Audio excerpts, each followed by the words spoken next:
is up, everybody? Welcome to another Monday edition of Super Desperation Radio, as opposed to the Tuesday, Thursday, Sunday edition that you can pick up on Ustream. And newsstands everywhere. everywhere. What about our Friday edition that's on X Videos? We haven't gotten the clearing to announce that yet, so... never mind. Should be expecting a call from their lawyers. Well, the cat's out of the bag. It's not like they're going to find the channel. No. I mean, unless they're like huge fans. Super X. I think I saw Hadouken. Radio X. I saw Hadouken Lilcats on there. I think. Yeah, he's always on the up and up of all activities. He and Badoofus. Okay, Badoofus, the Hound. They're really good stalkers. They know how to find. Is that the holy trinity of SDR? Yeah. Super fans. All right, that's cool. Anyway, we want to welcome you to, thank you for joining us. Despite me being a Twitter celebrity and that doesn't contribute to the FGC, I'm glad you're here to listen to us talk. Yeah, I mean, you are probably the most irrelevant person in the FGC. Most likely. I do nothing. I don't contribute. I think it actually is you, Gibby. But I provide people with you a couple years products. I provide people with products and services. Nobody knows that, though. They do. Yeah, technically, I'm sorry. This is why I'm always saying, you got to put, a sticker of Gibby's face on all the boxes. See, this is the thing. People, if you guys shop at Arcade Shock, okay, a very little known fact, every single stick has a picture of me inside the stick. Just take the bottom panel off, and you will see a sticker inside of me. It's right there. Boom, bam. This is true. It's just a sticker with Gibby's face. It says, "Thanks for shopping at Arcade Shock." Basically, that's what I'm saying. But it should be on the box. It should be what's sealing the wrapping. You want Gibby to be the Arcade Shock logo, is what you're saying. More or less. I mean, the Arcade Shock logo... It's just like an outline of a beard. This is the thing people don't know either. The Arcade Shock logo is my face. It's just, just twist it up a bit to look like an A and an S. If you rearrange it the right way, it makes my face. That's some creepy shit. That sounds like some Illuminati shit. Yeah. So you're basically saying you are Arcade Shock. Kinda, yeah. There's nobody else. Yeah. Well, you do all the heavy lifting, so. Oh, yes. But if you weren't paying attention for the last week, there's actually quite a few things that occurred. Not least of which was the much anticipated first meeting of the NorCal SoCal UniL teams on SoCal's home turf. I'm actually pretty sure that if they're going to do it again, it's going to happen in SoCal again. So you guys, you keep making us go down there, which is fine because, we enjoy winning. Well, no chance of anything happening at NCR? I don't know. It's possible. I think we'll have enough from both sides to have a team, but I don't know if there's any interest in it because of that SakuraCon stuff. Why do people want to go to a convention about some useless Street Fighter character? I don't get this. I don't know. I know, right? Well, we know why Alex Myers is going, but I don't know why he's going. Because he likes conventions. Oh, okay. Wait, what are we talking about? I had no idea Skype the is the best program in the world, and it really decided is. to just instantaneously crash. Look, this is what I'll say. If SakuraCon had Dragon Quest stuff there, if they had a Dragon Quest panel and everything, I would go. I would fight people, and I would stab people. I would rip their heads off, and I would make my way to the front of the line just to hug a slime. That's how it would be. I would bail on NCR. I'd bail on SCR. I'd bail on Evo. Yo, let's just kick it with some slimes. Yeah, but that's not what's happening, though. I know. That's why I don't understand why people are going to this thing. It's pointless. It's about a shitty Street Fighter character. I mean, she's not that bad. She's terrible. She's got some mix-ups. Damage isn't as good as it used to be. I don't know. How's the trombone though? Not very good. Yeah, it's not AE 2012 status. But yeah, so I don't know if there will be another 7-on-7 at NCR. But what will be at NCR apparently is a UniL tournament because the numbers, quote unquote, well, I guess the rough numbers, as in it's really bars. Rough. It's really yo bars.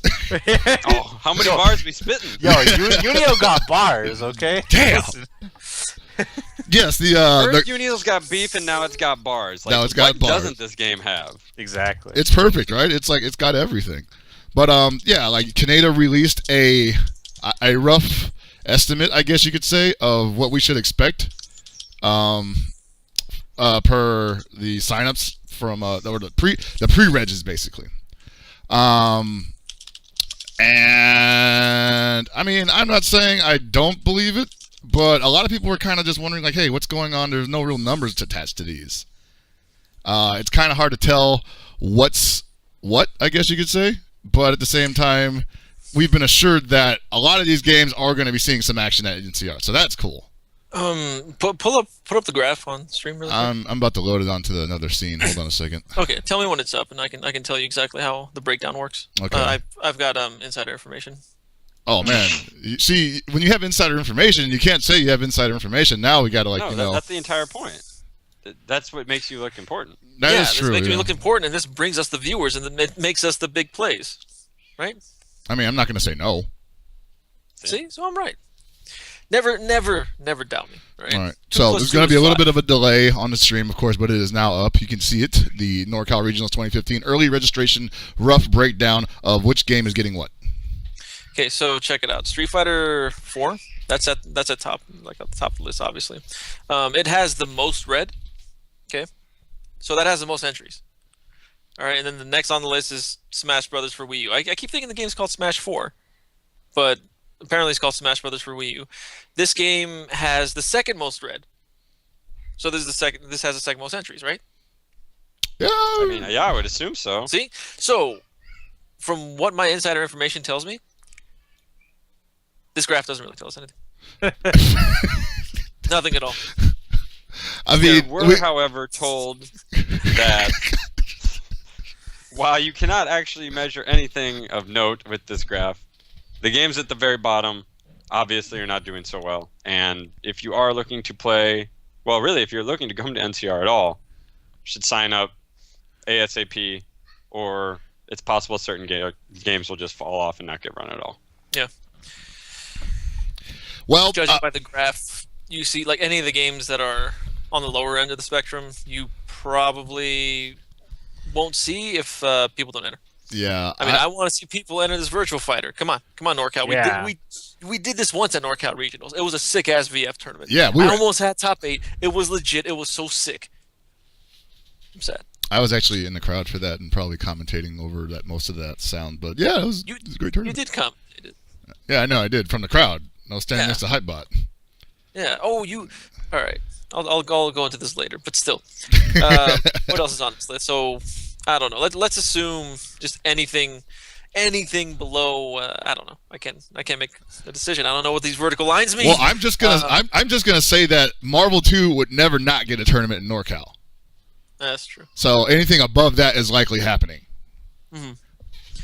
So let's see. The top games right now: Street Fighter, Smash, Marvel 3, Melee. Those games have already been deemed main games. Like those are the stable games. Everything else after those are side games. So Exert, Project M, Under Night, and Project M are like neck and neck. It seems. Yeah. Hopefully. I don't know what that means. Unless like one cell of these is like 100 people. Yeah, that's what I was gonna say. What if one cell is 1? What if one cell is 100? Who knows? ST is gonna happen. Like ST, Third Strike, CVS 2. CVS 2 is gonna happen. That'll be fun. Marvel 2, fun. Third Strike, whatever. Super Turbo, always good. I feel like anything below like the Marvel 2 line at this point might be in danger. Right. Yeah. I mean, we don't know what that's measuring, even though we have these lines on the bar graph. That means shit. Not really sure what those are for. Okay, I can guarantee you this. The lines don't represent boobs because Dead or Alive's all the way on bottom. Fair point. Okay. I mean, Oh my God. see? It's just deductive reasoning. That's all this is. It's great. If these are actually any hard evidence numbers, though, like that we can't actually see, the fact that Under Night is still very close to Exert is very nice. It's in the top 6, right? It's like, like look at it. If there were 8 games at NCR, Uniel would make the cut, and King of Fighters would still be out. Yeah. Look, if this was a few years ago, Under Night would be played nationally just because of how much everybody in NorCal got behind fucking KOF 13. Right. It's very telling that everybody in NorCal is missing Lord Haunts. Yeah, if we had the Haunts bump, like Under Night might be Coach Haunts? Yeah. Coach Haunts behind Under Night? Yeah. Oh. I gotta be candid here for a second. I did talk to Hans a long time ago about Under Night before it even came out, and he wasn't feeling it. No. Really, it's funny because a lot of Third Strike players like it. That's what I'm saying. I was like really surprised. Well, this was no, mind you, this was back when it was not Uniel. This was back when it was Oh, well, yeah, that bleh. game looked like trash. Yeah. So, I I was mean, feeling it that's back in those different. days. there was no way we were getting that off the ground back then. But now, Yeah, you know, guys this were is, just like talking about Under Night, and you're like, "Hey, check out these match videos." I'm like, "People are just getting like 100%ed," and you're like, "Yeah, it's really interesting." I'm like, "No, it's really stupid." This guy just did a dashing B 4 times in a row and it comboed. I was like, "This is not. No, this is a bad game. I don't want to Yeah, watch this." I wasn't feeling the original. but you're right though. The Hans I bump would like- totally sell this game. But I think we're actually in this position where we can sort of make a synthetic Hans bump. I don't know. We could just lie about it. I think I play winner, aka us. Like now, we need to do something about this. Like obviously, Well, the thing about it is that here's the difference: is that there is no real leader of the scene in NorCal No. for Under Night. Like, there is not somebody who is either just the most vocal person or the main organizer person. Like, nobody has taken that role. And I feel like without that, you're never going to have the strength of a scene. And I would throw Hell Pockets into that. I would say he should be the one leading it, but he's just useless Twitter celebrity. Yeah. So I let's don't do come it. up with I don't this. contribute anything to the FGC except boring commentary. I wouldn't say boring. I would just say obnoxious. Wow. I mean, boring is handled. All right, I've got boring. Okay. No, don't worry about the that. guy said boring commentary, so it's boring Oh, wow. commentary. Okay. So I'm confused as to what's with all the Hell Pockets trash talk. More than normal. Something must have happened. I'm like, man, Let's break kayfabe for a second here now. Okay, so some dude just like an idiot, like usual. a little bit worse than usual, honestly. I don't want to throw it out too much because this is for my later on topic because it ties into something else I'm going All to right, bring up. then we can worry about this later. Yeah, we'll talk about it later. Yeah. So on the subject of Under Night, the 7-on-7 happened this past weekend. Yes, it did. Paul, you were there. You helped run the Guilty Gear tournament, I believe. I did. We actually ducked out right before the 7-on-7 because we went to go have a couple beers. Nice. Oh, so did you get to see any of it? I know. We watched it. We just weren't there to watch it. Oh, okay. But I saw the whole thing. It was really damn good. I thought it was nice. I thought it was good. I thought. I know that some people had expressed concern about it being one game, but it's just a special exhibition. Yeah. Why can't you just run one game? So It was already I late thought- as it was.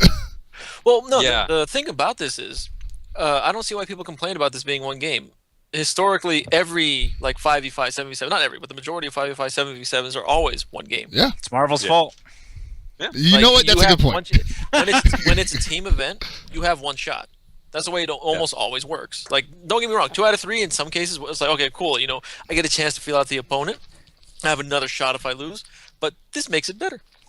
Look at the results. Everyone's like, there's that Seth player, and We joke about it's Marvel's fault, but if you think about it, it really is. And not like it's like a bad thing, but it's because Marvel's one round. So Yeah. usually they Yeah. would run like a 2 out of 3, like to kind of simulate the rounds because of things can end so quickly. Yeah. But then somehow this became the standard. Like no. yeah, like everybody's like, all right, we're running team tournament. Every match is 3 out of 5. It's like, what the fuck? Yeah. No. guys, How about no? hold on, Double stop. Hadoken Lolcats. Okay, he just said something that makes perfect sense, right? Team tournaments need to be 4 out of 7. Damn. Every Let's match, not. 4 out of 7. Imagine all the CPM we can Oh, get it's from going to be that. double limb too, right? Oh Yeah, my of course god. double. Actually, Everyone has to play each other. 4 out of 7 KOF 13. Okay. you know what I'm thinking about? Under Night ends pretty quickly. I think we should start running. 3 out 4 of 5? 7. 4 Yeah, out of 3 out of 5 at least. Yeah. Something. I could see that, honestly. It's because think about it. At NCR, when Under Night's on there, Harrison isn't going to suffer enough when brackets reset. We need to get something to equally take just as much time. Nice. We need the booby game, dude. All right.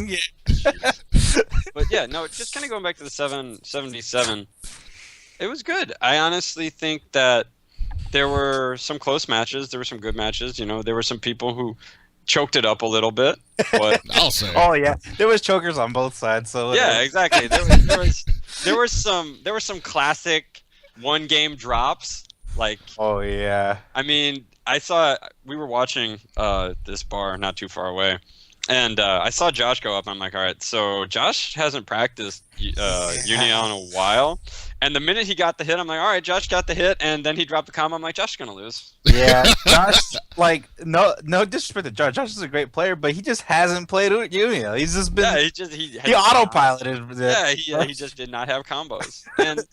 But I mean, on the other side of the things, it's like NorCal didn't have some of the players that were supposed to come originally. So I think it kind of goes both ways. Yeah. So I think that SoCal probably wasn't happy with what they did, how they did. I mean, so if they want to challenge to step it up again, that's up to them. Yeah. Yes, SoCal, step it up, step your game up, because NorCal is currently king.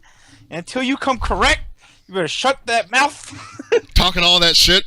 Come up to NorCal, because honestly, look. that way we can't be accused of cowardly acts. We'd see you in Fresno, but nobody likes Fresno.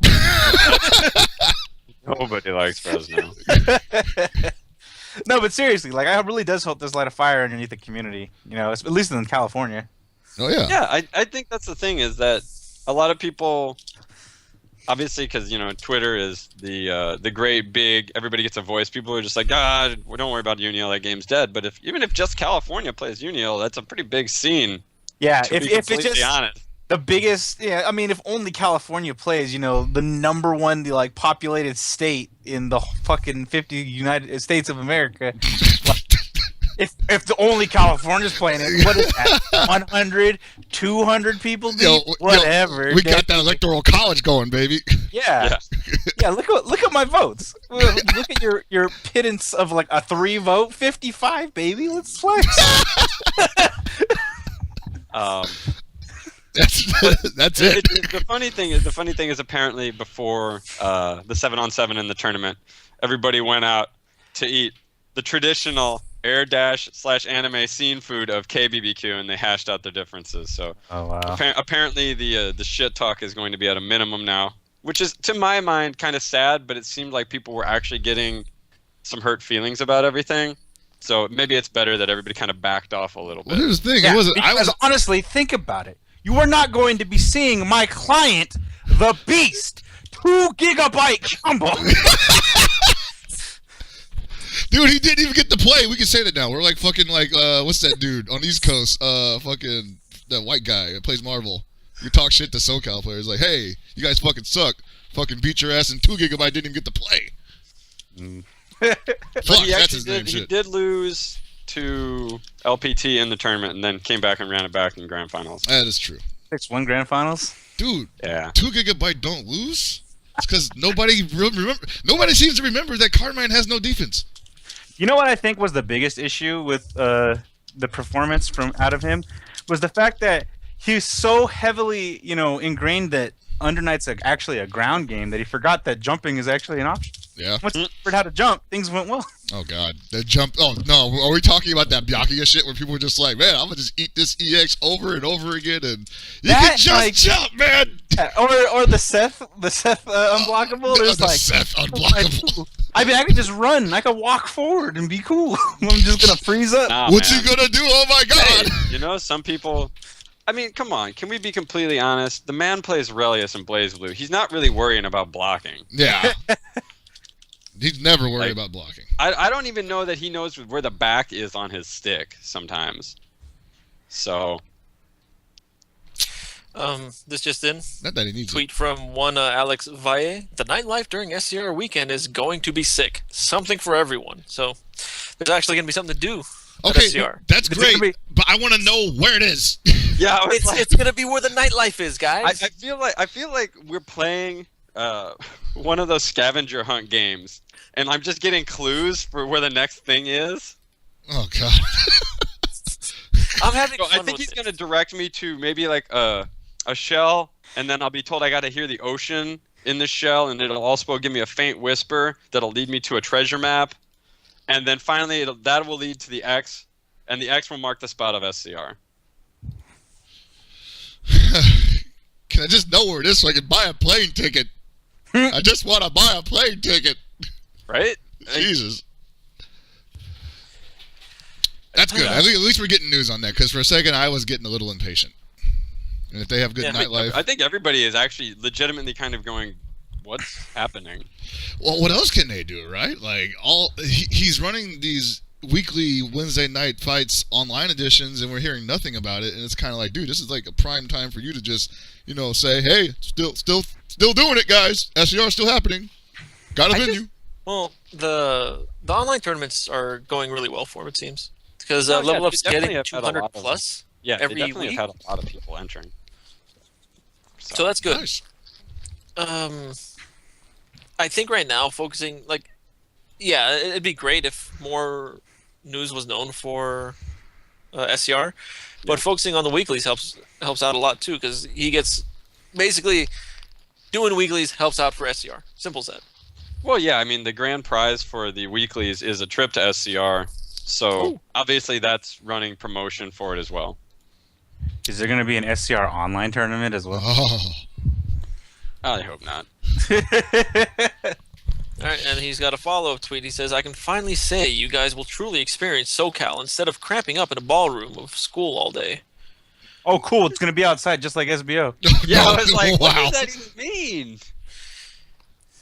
Stand. I mean, if it's actually in a metropolitan area, that's going to be kind of cool, I guess, right?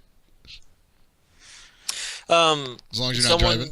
Someone joked around and told me it's going to be at some place, but I know that's not true, because that's not a very family-oriented place. It's not What, Skid Row? Well, that was the egg. Thank you. Yeah, it's going to be at Skid Row. It's cheap there. Yeah.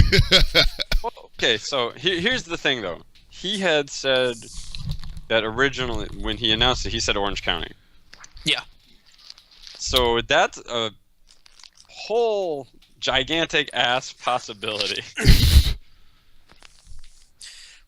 So it's... You know what I mean? Fuck it, guys. We're going to the beach. That's what it is. Oh my Oh, god, dear. dude. Yep.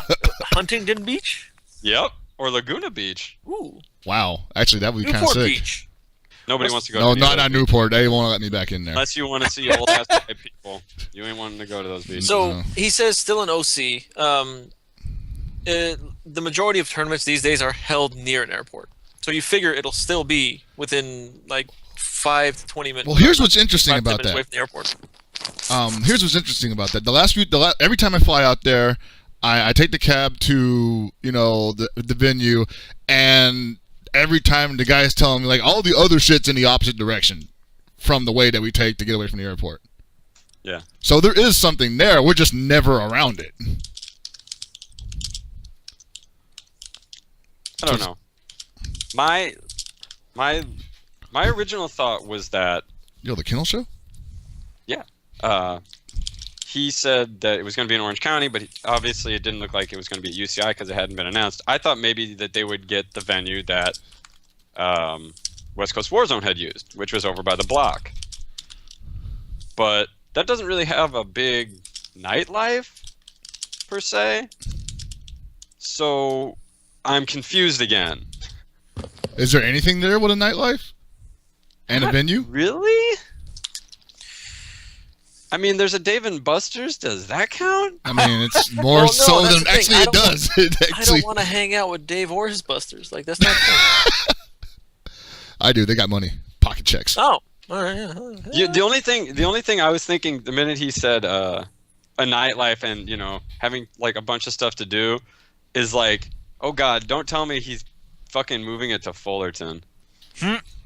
You guys ready to you DTF downtown Fullerton? Oh god. Oh dear. I mean, I'm sure I'll be fine, but Tony, might get punched in the stomach. I like that. So I really have no idea. I really don't. That's interesting though. It's already looking like it'll be in a better place than NCR is. You know what? What are you talking about, Sacktown? I'm gonna dig All through right, his Twitter really quick. I know you like Sacktown, Paul. No, not. I mean, I don't like how early it closes, but I mean, other than that, it was fine. Yeah.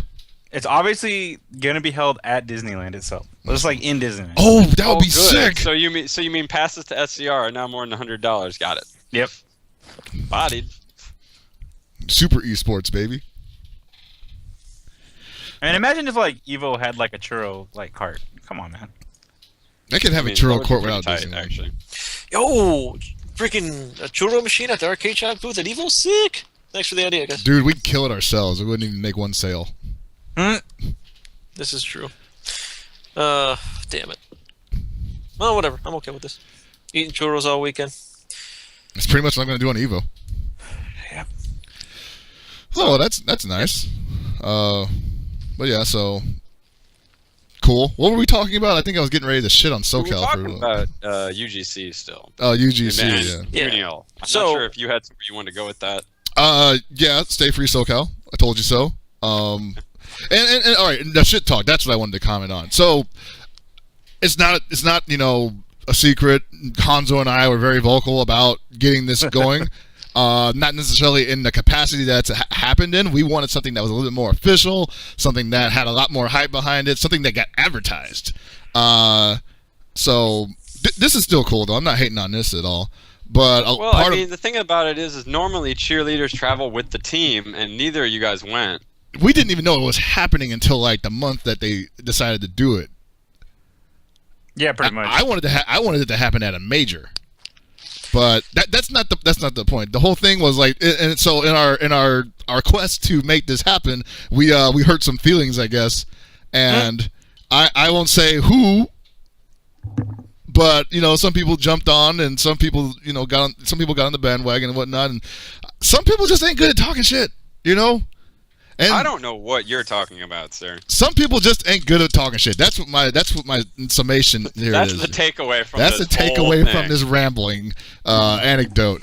And so, yeah, something's got a little out of hand. And, yeah, it's kind of sad that, they're not going to talk shit because I thought that was hilarious. But at the same time, it was very clear that, people were just not being very sporting about it. And they don't have to be.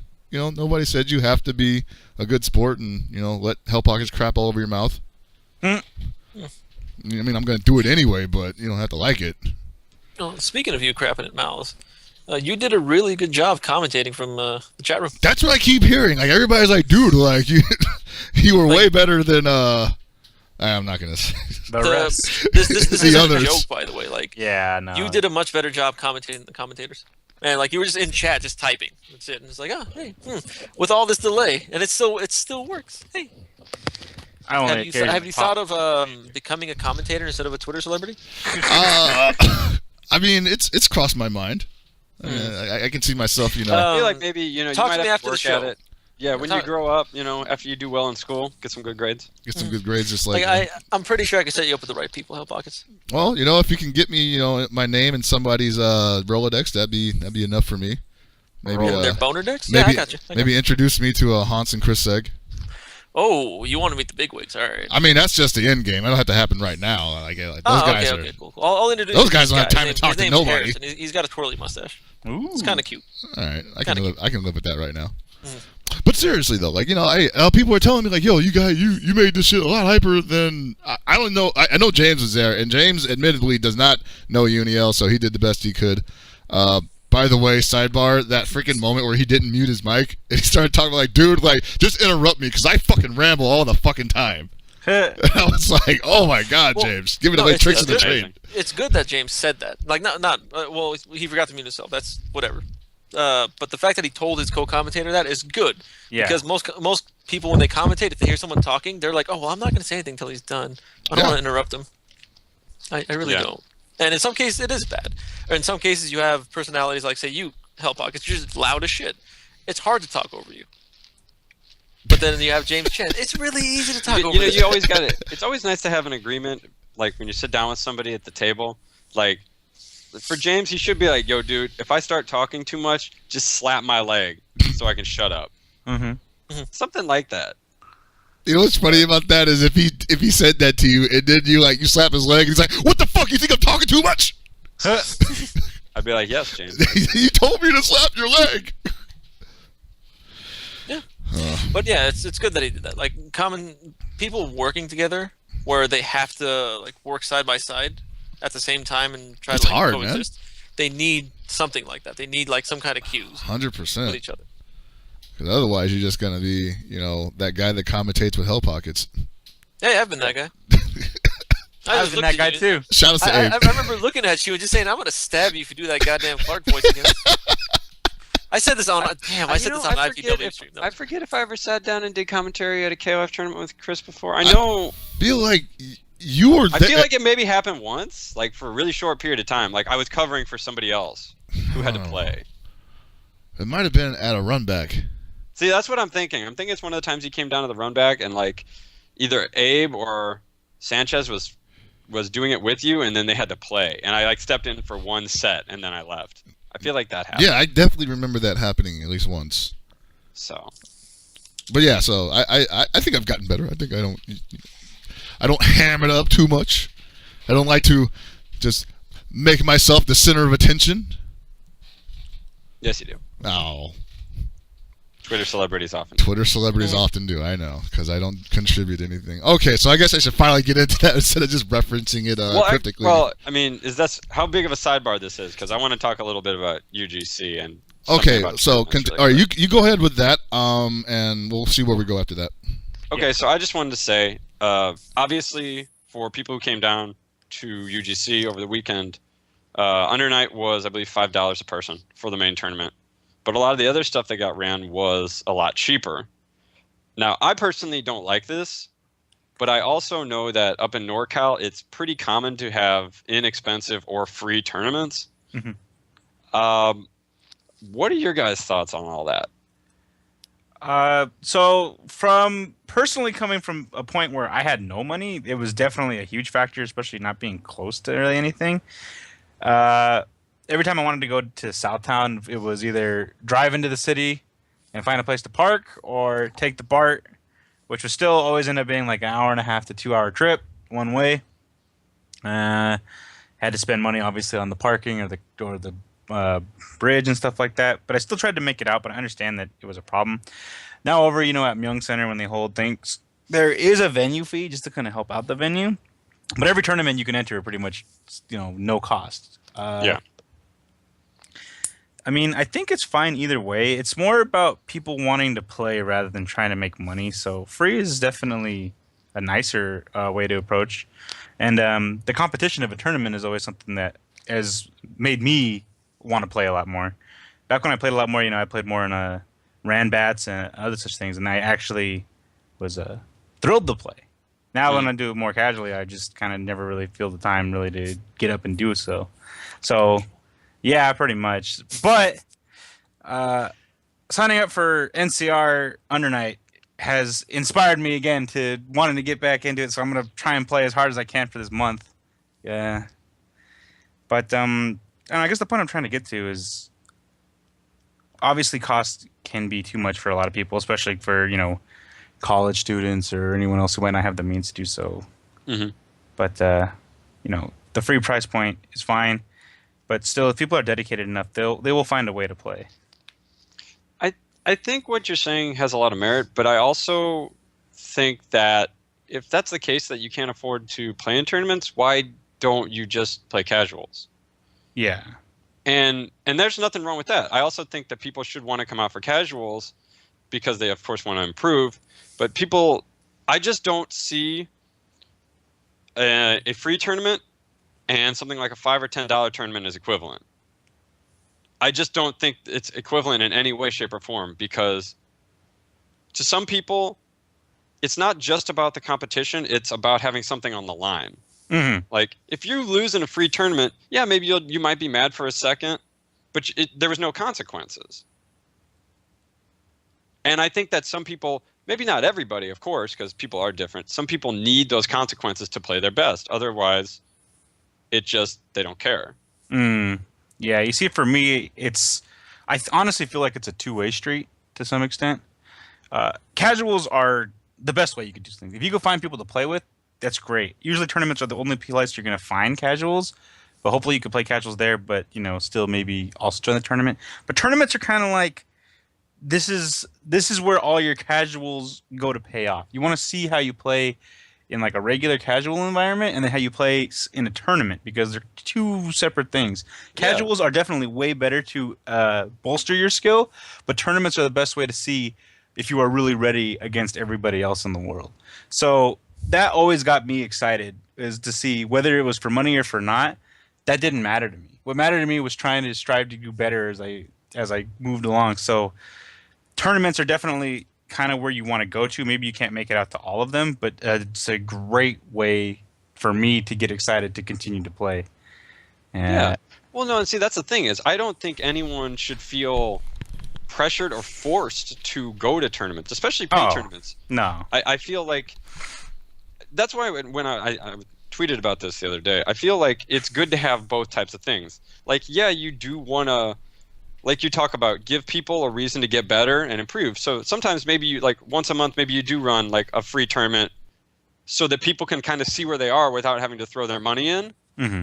Then, you know, you'll have like the paid tournament the next week.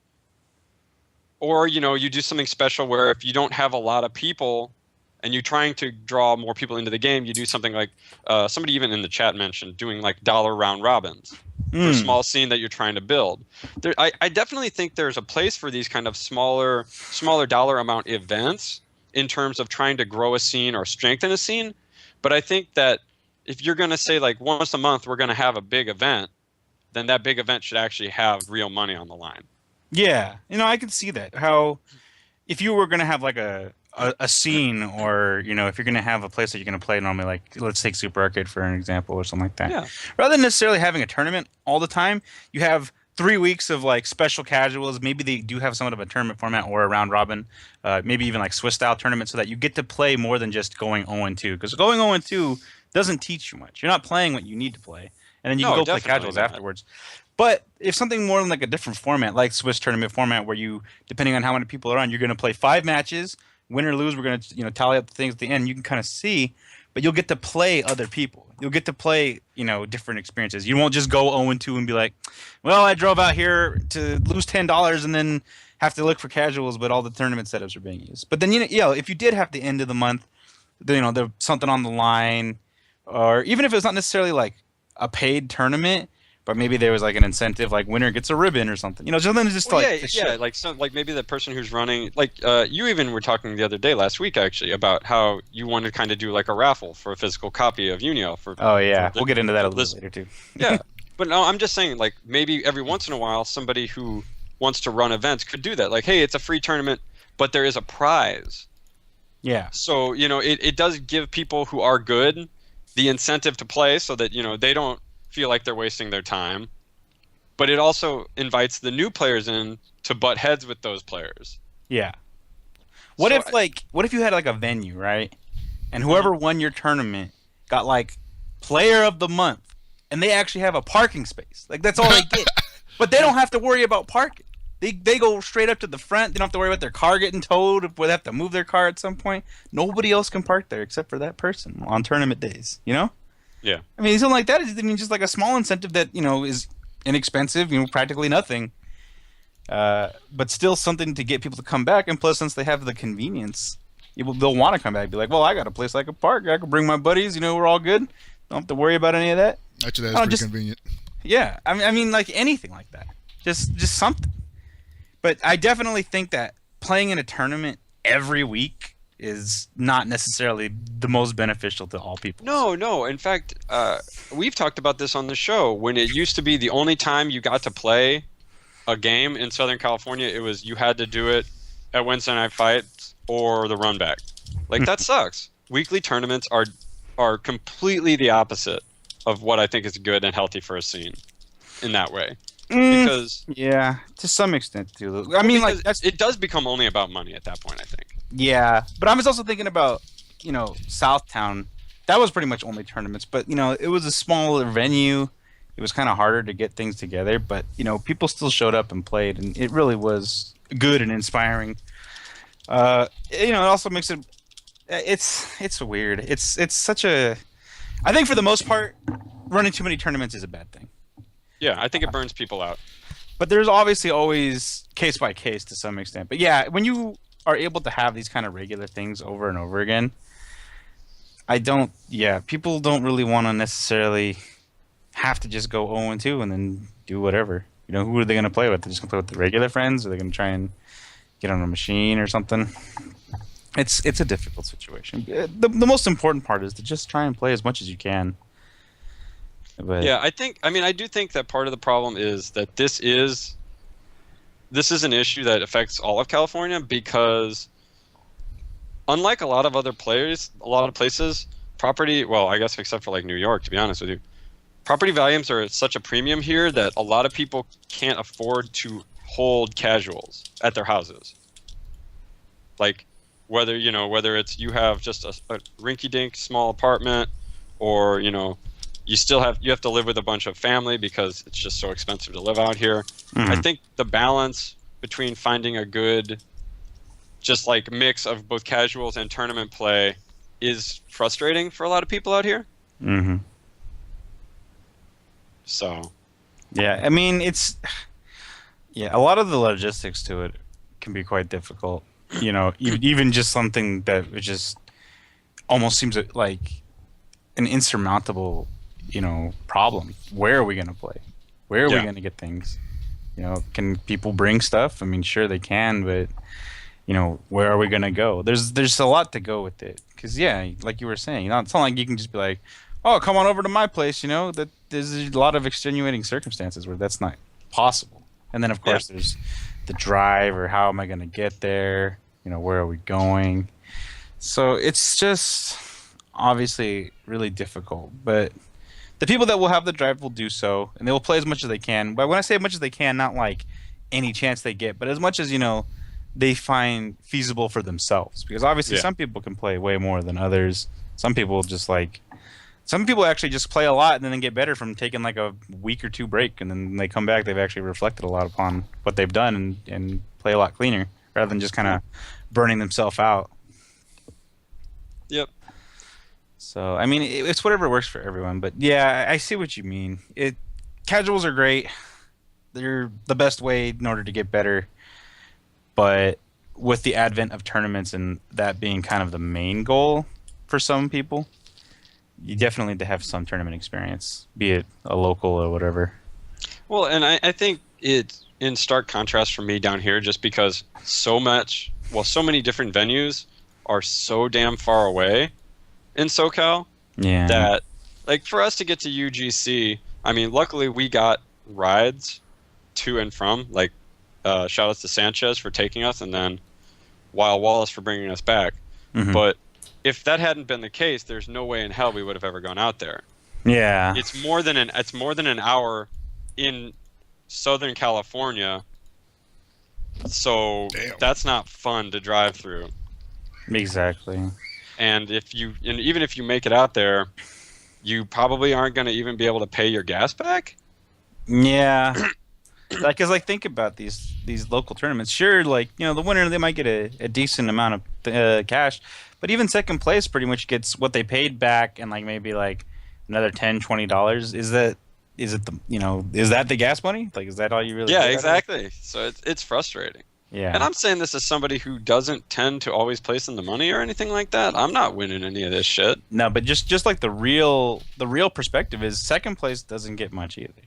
Yeah, no, that's exactly it. Being the runner-up isn't gonna. It's not like these are $5 million tournaments and second place gets $1 million. Yeah, it's like a perfect example. This is What? why you split the pot. Goddamn. Ugh. Well, yeah, but see, but think about it this way. Even so, if you did that, the guys from say Santa Barbara, Beautiful Dude and Foo, they drove an hour 45. Yeah. And now, see, to them, it's not a big deal because they care that much. It's like you said, some people will care no matter what, even if they're paying out of pocket to make the trek. And I did that for a long time. I used to drive 2 hours to St. Louis for 6 hours of casuals, drive back because I had to work on Monday morning. Mm-hmm. But there comes a breaking point when you just can't do it anymore. Yeah, exactly. And so there does need to be, at least if you're running something like a tournament, there needs to be a possibility of some kind of reward. My opinion. Yeah, these days it's different. It was, I want to say it was easier or simpler or whatever before. But I can't really say it was because we used to do that shit. I mean, there was a point where no arcade had SNK shit here in SoCal. Yeah. There was only one or two, and they were shit. The machines were broken, no competition, whatever. So we'd go to people's houses to play. And like me and Knock, we would drive 2 to 3 hours in some cases to get to someone to play, and that shit sucked. Like we drive 2-3 hours, and like you said, play for a couple hours and then leave, like all in one day, and it sucked. Shit was terrible. And in some cases, it was just casuals. In other cases, tournaments, and even at the time, like he and I were both getting first and second in these tournaments. That didn't. That even when That gas don't was help, way yeah. cheaper, that shit didn't Yeah. help. It wasn't anything. Yeah. We had food. Okay, so food, gas, tournament entry, and random expenses. Not to mention your time of travel. Oh yeah, and I'm pretty sure like that's probably that just ate into my back just sitting in the shitty car all day. It was terrible. I mean, I definitely think that it's a little bit easier to justify those expenses when you're younger too. So this could be just my old man yelling at a cloud moment, but it does feel like, when I was younger, I didn't mind about spending the money and not getting anything back for it. Yeah. I don't know. It bothered me. Well, see, I mean, that's why I said people are different across the board. I was like, this is bullshit. I should be getting more out of this. Da da da blah blah blah. And that's why that was one of the other reasons why I was trying to force people to work together and enter, like, just focus on specific games and make the community bigger, better for the SNK scene. And it didn't work because people are jackasses and I hate everyone. Woo! But so kind of, unless anybody's got anything else they want to mention about that. I don't know. I think most of it's just been kind of said. It's just, I mean, obviously, people respond to incentives, and incentivizing a lot of things will make it a lot easier to get a bigger following. But there are just sometimes it won't happen. People need Yeah. to have the will to do so, and you can't really change someone's mind. It's up to them to decide. So, I don't know. That's kind of the moral of the story. Yep. But speaking about driving in Southern California, we sort of, in vague terms, have a location for where Super Arcade is moving to finally. Oh yes. Yeah. It will be moving to Azusa, which, for those who don't know Southern California, isn't honestly that far from where it is now. It's about, what, two to three cities away? So, That's a lot farther than I thought it was. Dang. well, I'm not actually sure on the borders, to be honest with you. I'll say this, from my place, it's probably going to be about the same travel time, or maybe even slightly less. Okay. The crappy thing is that for some people, it might be a lot more, depending. Yeah, people from Orange County are gonna have to drive a bit further. Yeah. So, For some people, like whenever I go from either Lancaster or Santa Monica. Either way, it's a shorter drive by like maybe 5-10 minutes. yeah. And trust me, that 5 or 10 minutes helps Yep. because it's two exits away, but it's also closer to the freeway exit. Well, either way, this is great news because I feel like without that venue, there's been a lot of non-action going on the West Coast in general. I know up here in San Francisco we do have the Foundry, which has turning the butter, but Turning the butter.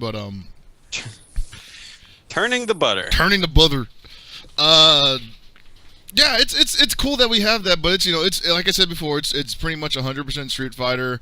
The Foundry itself has become quite popular, so a lot of the rules have changed. There's a little bit less showing up with a setup and just plugging in where there's a spot open, because there's pretty much literally no spots. They just run Smash and Street Fighter tournaments all the time, basically.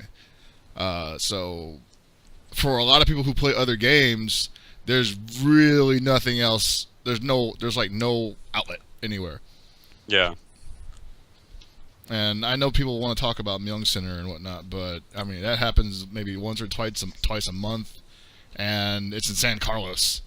So I still need to go to that sometime. Everyone tells me I have to play Myung and old SNK games. oh yeah, he'll totally hook you up with that. It's a great place for playing, just everything. It's just, man, that's far. Yeah, I mean, I'm not that far from it, but it's still a bridge. Yeah. Mm. But yeah, so with Super Arcade coming back, we got like another the landmark returns basically. Yeah. Hopefully he's able to Mike and Mondo are able to run the same I guess, lineup as they were before. Going to be kind of interesting to see how they end up having to deal with the Wednesday, Thursday night slots. Yeah, honestly, I am hopeful that the downtime means that they got a good situation going.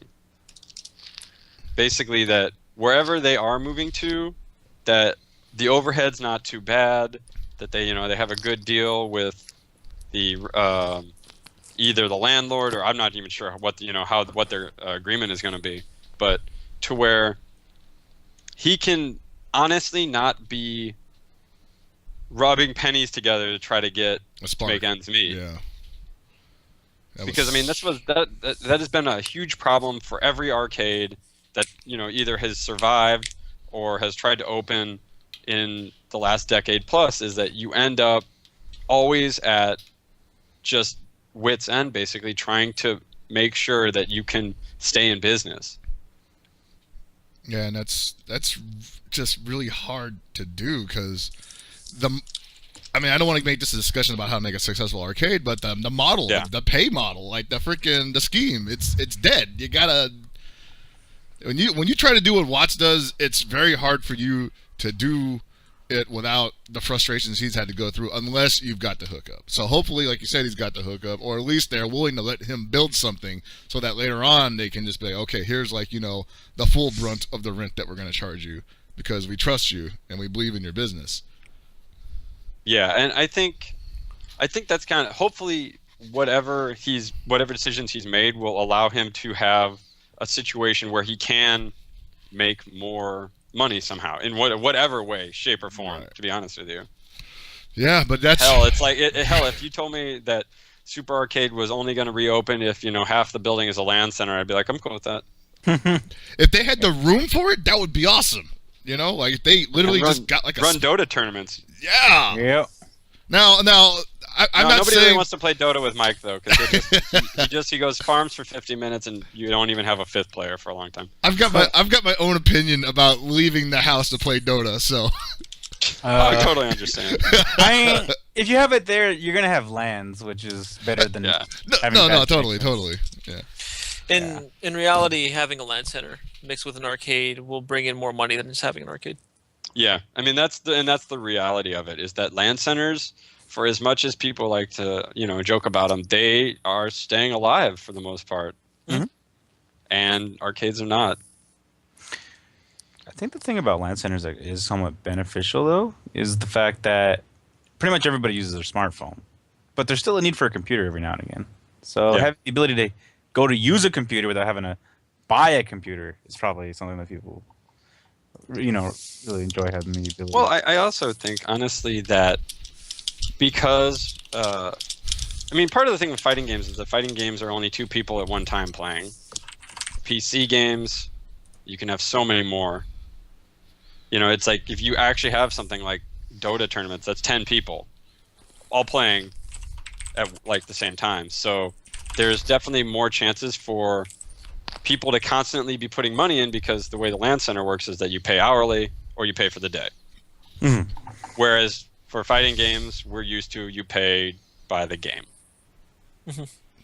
And since the old model of a quarter or 50 cents hasn't really expanded to meet the overhead of 2015, there's no way an arcade can make ends meet. Nope. So he's got to have something. He wouldn't do it if he didn't have some plan, right? Yep. So hopefully, just fingers crossed. Hopefully, the new Super Arcade is a fitting successor to the original one. Just really hope. At least everything goes. Lasts long enough to have another Moment 37 Reloaded. What'd you say? Hopefully lasts long enough for them to have another tournament for 37 Reloaded. Yeah, I want another geriatric warfare. Oh, there will be. I should open up with that, honestly. Like that should be like the first weekend event. God. Yeah. Man, it's like... It just makes me think about the NorCal scene. Yeah, that's exactly what I was about to start talking about. Yeah, we're just so... split. Everything's so far. Like, it's not even far, but it's just inconvenient. It's inconvenient. It's a lot of people don't know about stuff too. Like I hear about venues all the time, and I'm like, how come no one's taking advantage of this stuff? And then I had no idea that Folsom Street Foundry even existed until like Capcom Cup. right, yeah, and I talk about it all the time, but it's just like a lot of people are just like, what? Okay, and they gloss over it. And I gotta say, like, this is not really a venue, but the biggest thing that the biggest blow up, I guess you could say, and that, as pertaining to that, was when people started asking me, hey, what's up with Dragon Lounge Mondays? Like, after we stopped going. Oh, wow. And I'm just like, everybody was like, man, that sounded so cool. How come you guys don't do that no more? And I'm like, are you fucking kidding me? We did it for like 3 years. And you guys you guys never showed up. Yeah. Hell, even I showed up for one. Yeah, even you showed up for one. And you, by far, were like on the fringe of what is considered NorCal. Yeah. So I don't even know if I'm East Bay or South Bay. right now, Like, shit. Yeah. You're Like, Southeast Bay, dude. Is that real? Is that real? I mean, I'm above Milpitas, but I'm below Hayward. Like, where am I? How is that even possible? Yeah. Oh, you're in no man's land? It's just on the map, it just says here be dragons. Yeah, I mean, exactly. there's a lot of people here, and there's a lot of expensive housing. But Maybe that's why nobody knows where it is, because it's just like keep all the riffraff out. Whoa, why would you want to keep Jody High Roller out of your city? I Damn. guess I'm East Bay. I've always thought I was East Bay because I am a part of Alameda County, so that's kind of East Bay. Yeah, that's fine. That's But pretty see, East Bay. You don't live where I live. I live in bad country. Yeah, you live in Like, LA legitimately County, bad don't you? Yeah, I live in LA County, but it's bad country, all right? If you've watched Fear and Loathing, this is Bad bad shit country. country. They drive through bad country. It's Yeah. Batshit country, man. so terrible. Yeah. Oh well. Man. All right, so I guess I should finally get into my little spiel. It's gonna be quick. I just wanted to talk about, first of all, I want to congratulate Punko for winning the Cannes Food Festival. Wait, no. He won the tournament for Street Fighter 4. In Cannes, France. And he was sponsored by everyone's favorite subreddit, R Kappa, who, as you all know, have been recently getting sponsorship to a lot of players who either wouldn't normally get it or probably, I mean, and I guess in some cases they just wanted to do it. They were just like, screw it. I don't care if he could get a sponsor. They just wanted to be the one to sponsor him.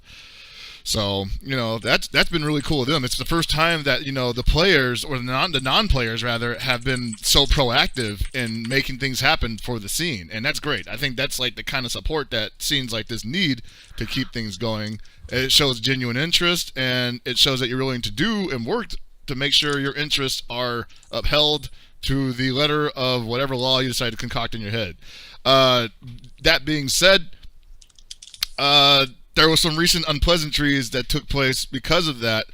I won't go too deep into what caused it, but what I will say is that the exchange of money for a person playing in a tournament representing your name or your subreddit, that's not a donation.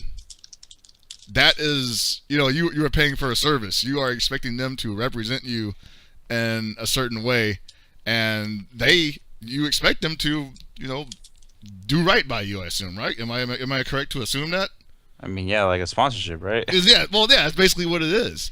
I mean, so there was, like, I won't say it was everybody, because our Kappa is not like, a monolith or anything like that. There's like different personalities, but there was a fair amount of voices saying that, hey, we donate to people. What the fuck is, how can you talk shit about us? And I'm like, no, you don't. You do exactly what every other sponsor does. And every sponsor is not above criticism. They are not above the law of the land.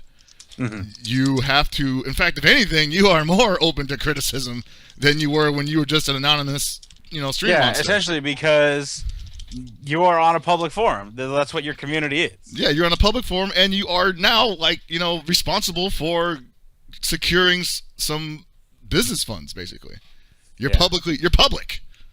Well, look, I honestly don't know what the situation is. I don't read Kappa, but this is a pretty good example of why it is when players are sponsored that it's not a ton of players, and it's always because the sponsor needs the player to maintain a certain image or act a certain way because you represent that company now. Right. In the case of something like a forum, that's too many disparate voices. You can't expect one person to represent a multitude. Yeah. So Yeah, that's. But at the same time, though, like you still represent, like, you know, the name, I guess, right? And that can be whatever. You can want whatever you want from that. You know, you can be like, hey, we want our players to show up, get on stream, wear afros, take their shirts off, be in their underwear. You know, and if that's what they accept, if they accept those terms, then damn it, they got to do it. You know. Yeah, but were there any terms to accept other than here's the money to go? I don't know. I don't know if they had the actual terms. I mean, I saw people that say, like, you know, they actually are now saying that we want to sponsor people who have a chance of winning, which is definitely a lot different than what they used to go for, which is just people they liked, you know? And if they can get somebody they like and has a chance of winning, that's awesome. I also have to be completely honest with you. When there is no contract, it's not really a sponsorship. It's really just donations. I mean, we've heard about, you know, sponsors that have no contract before, but let's not get into that. Well, yeah. But I'm just saying, I mean, like, that's my honest belief. If you have no legal recourse to actually hold anybody accountable for the money that you're giving them, then you've given them that money. Exactly, given them that money. There's no agreement. There's not a contract that was signed. You literally just handed somebody money, and you're like, well, we hope you do with it what we want you to do. Like, that's not an agreement. That's you giving them money. And you don't get, but the thing is that if you, like, you don't get to say, like, well, we should only go for guys that are going to win then. And then they should, you know, do certain things like, you know, use our name and wear our t-shirts and stuff, because there's really no reason for them to do that. But anyway, the whole point of it was, like, my whole point was, like, you know, you even if you donate, people are not going to just assume that they can't call you out on your shit, you know? Yeah.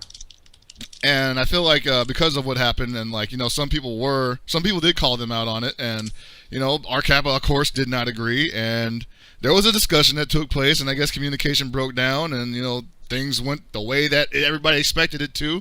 You know, names were called, people were threatened and whatnot, and, well, I guess, quote unquote threatened. And it was really sad because what was actually a really cool idea got kind of overshadowed by some bullshit. Because one side was unwilling to admit that maybe they did fuck up a little bit, and the other side was, I mean, I don't know. I didn't get to see the conversation. Shit. Like I said, I don't know the whole situation, so all I'm going to say is that if you're making threats to people based on sending them to a tournament, you're probably a pretty big shithead. Well, it's not even never making threats. It was just like people were just being. It was just the typical dumb shit. And, like, I'm not trying to throw nobody under a bus or anything like that, but I walk in and I go on our Kappa, you know. I post there sometimes, and I go in there and I'm seeing people pat themselves on the back for, like, you know, giving this guy the old heave ho instead of, like, actually trying to figure out why he thinks the way he does, you know. And they may have, and we had a discussion about that, and they said they tried to discuss it with him, and it just didn't work. So, but at the same time, I was like, you know, you can't be mad at him for having an opinion of the way you did business. And then, of course, there was a Twitter shit where that guy got in my face because he told me that I can't talk shit about our Kappa because they donate to people. And then he told me I don't do shit because I'm just a Twitter celebrity and I don't provide anything to the FGC other than boring commentary. Man. Yeah. No, he got you. You got did fucked get me. up. You know what's really funny about that too? Like, I wasn't even mad. I was just like, hey man, like, you obviously have, like, you know, your opinion and I want to explain some stuff to you. You a little slow, but I'm about to explain it to you and break it down.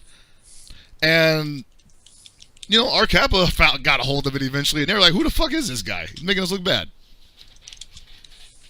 But don't worry about it. I dealt with him. He's good. He was confused. I set him straight. Mirror Slice, if you out there, I got you, man. You're good. You're done. Let me go on record for saying that Reddit's for idiots. I'm just gonna shrug. I don't know. I don't know. RCAP is like my first foray into Reddit, so I don't know what else goes on there except for the yoga pants thing. That's pretty awesome. Let's see if we can get some more Wait, what? heat. Hold on, stop. Wait, go on, Chris. You didn't see the girls in yoga pants subreddit? No? It's pretty cool. All right. Yeah. Now I got something to look forward to. Sick. Let me be also on the record to personally say that I, Lord Walkman, also hate NeoGAF. There. All right, now I will agree with some of that. There's definitely. You don't have to agree with me or not. You can keep your opinion private if you'd like. But I want to say NeoGAF, get your head out your asses. You're all a bunch of idiots. The shit I've seen on there, like, remember when NeoGAF was kind of like the place to go for FGC stuff?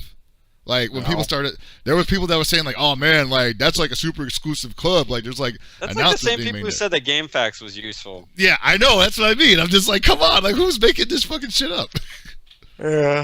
Nah. All I remember is that Arturo used to post on there sometimes, but I didn't pay too much attention to what happened. But then every time I always see things, get linked to NeoGAF or anybody's posts, it's like, wow. All I know is These might be the most uninformed people ever.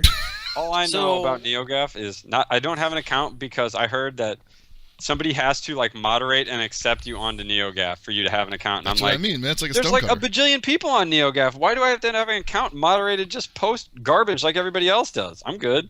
I love how in They their want- they're rules they ca- state that something like I forget. It's like you can't.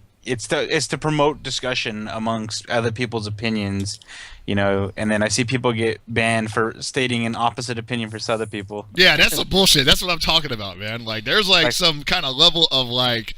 It's like how Fox News isn't biased. I see. That's essentially how NeoGAF is. You just made some leaps. And Yeah, sir, damn. Like I said, I don't know much about NeoGAF because No, I'm not on it. essentially, it's the thing is Papa that like Gaff. there are different areas that will talk about what they want to talk about, but if you don't have anything positive to say, enjoy your ban. Like it's just like, hey, this is a Nintendo thing. Let's talk about Nintendo. I didn't particularly like Nintendo did this. Well, you're banned for start inciting a flame war rather than just stating your opinion. You know these guys love Nintendo. You know they're sensitive. Why the fuck would you say that in front Yeah, of them? it's okay when Nintendo does it. And then, we go over to the whole Sony, and it's just like, oh, man, the Vita is so much better than the 3DS. And then you'd be like, well, I think the Vitas, they don't really have too many games that, I particularly enjoy, nor do I feel that it'd be any sort of investment. Well, for that's the because high you're a price dumb tag. fuck. And it's like, you're stupid. There's got 1 billion games. You're banned. And it's like, everyone's-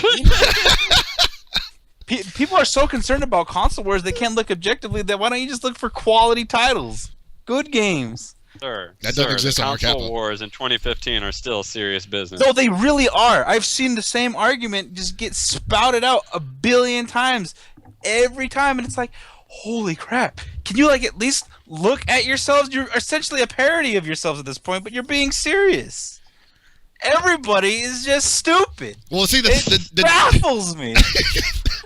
So, this is a perfect segue since we're talking about stupid things. As some of you listeners may have noticed, we are not joined this week by one Sanchez or AKA Kelly. the But stupid I think thing. she might actually have fallen off the planet somewhere. But Sanchez has written a statement on the release trailer for Nash or Charlie in Street Fighter V. I believe he has given it to Walkman to read. Yes. So, in lieu of Alex, I will now read his statement. I feel like I should put like the Four Seasons on the cello, like over this or something. All right.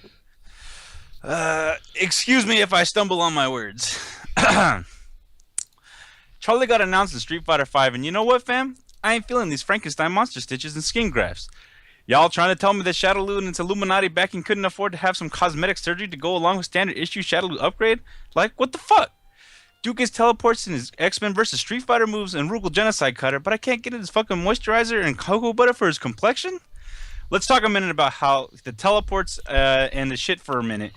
Like, how many times have they go back to this? Well, Capcom, character plus Shadowloo abduction equals teleport and air-to-ground shenanigans. We've seen the dolls shit, even with Jury. The preview for Charlie had the whole Illuminati third eye that Urian and Gil have, which was a neat twist. I was expecting some kind of take on the Urian/Gil style to Charlie. Maybe give him some kind of elemental power to his booms. Maybe something like give him a baby Aegis reflector. I don't know. Something other than doll moves would have gotten me more amped. And how are you going to get rid of Charlie's iconic flash kick? Go back to any alpha game and do that move. Tell me that ain't fly as fuck. Guile has to throw booms with both hands and put back into his flash kick. Charlie, on the other hand, does booms one-handed and his flash kick backwards. He doesn't give a fuck. When he wins, he scoffs and cleaning his vanity glasses and looks away and says, "Too easy." He's supposed to be styling on y'all. This Charlie looks like he's been doped up for a minute. Shout out, while he was a lazy 90s edgy recolor, he still kept the essence of the character. End quote. Well, there you go. I was chuckling, actually. I hadn't read that all when he posted it earlier. I let it surprise me. I didn't bother reading it. I just told him to write it, and boom, here we are. It's good. I liked it. Yeah, I thought it was a pretty good rant. I enjoyed it. 8 out of 10. I applaud. Yeah. Would subscribe to his newsletter if he could actually write more often. Actually, He only it's not writes that on he can't write. It's napkins. that he's way too damn lazy to do it. Yeah.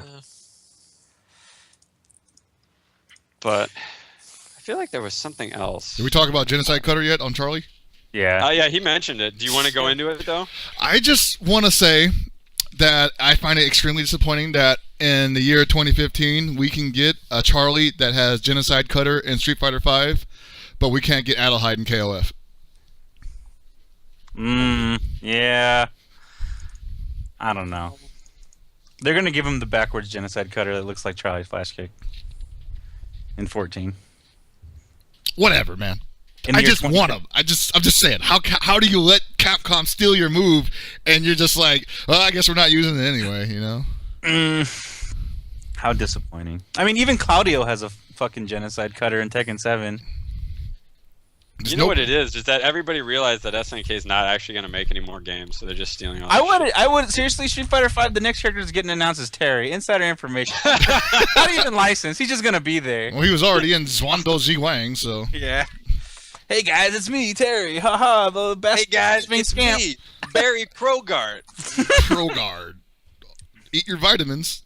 He's gonna do. His name is Barry Krogart, and he's wearing a fedora, and he's got a full-length coat. There You know who go. I actually really wish shows up for Street Fighter V? Roy. What? Never happened. Rival Schools Roy? Rival Schools Roy. Like He's a- essentially Ken Terry. Yeah, that's true. He's like adult. He could be an adult by now, too, so. He you know. becomes president in the future. He says touchdown. I feel like you're talking about Chip Zaniff. He's essentially it's instead of being a weeb, like it'd be funnier if Roy was a Japanese character and he's just like football, beer, it's just like stuff like that. Man, they really got our number. Congress. I would really actually like the Japanese to make a character like that. Yeah, that Where would you be just say amazing. random English words. I mean, they already do say random English words, but if it was like really American English words, hell bald yeah. eagle. Barbecue. Yeah, barbecue, mesquite. Something like that. Oh, you just have a fire move and you just say mesquite. Oh, that'd be sick. I mean, think about the potential in this. Like, the dude would walk around with like an axe and with like a fucking George Washington haircut, but he's a Japanese guy. He's got his coat and tails on. Propane. Yeah, just something. Like, I don't know, Ford F-150. That'd be like his super, and then you do the SDM version. He goes 350. And revs it up like a rock, and just go Chevy on him or something. That sounds like a Terry move. Like a rock. Yeah, right. Like Yep. this character would be amazing. He really would. That's why he's not going to be in Street Fighter V. No, of course not. Barnyard. I think Anthony needs to just accept that the rival schools characters are never coming back. I can't even tell anymore because like Capcom keeps teasing that they're gonna revive some beloved franchise this year, and it's not Mega Man, guys. Just forget it. It's not gonna happen. It's Plasma Sword, the No. beloved Plasma Sword. You know, Yes, I played all 0 of those games. it actually might be it because I just heard that the voice actor for what's his name, the main character. Hayato. Yeah, he just got some work recently, so he's back in the game, baby. The next Star Gladiator coming to you exclusively on the Dreamcast 2.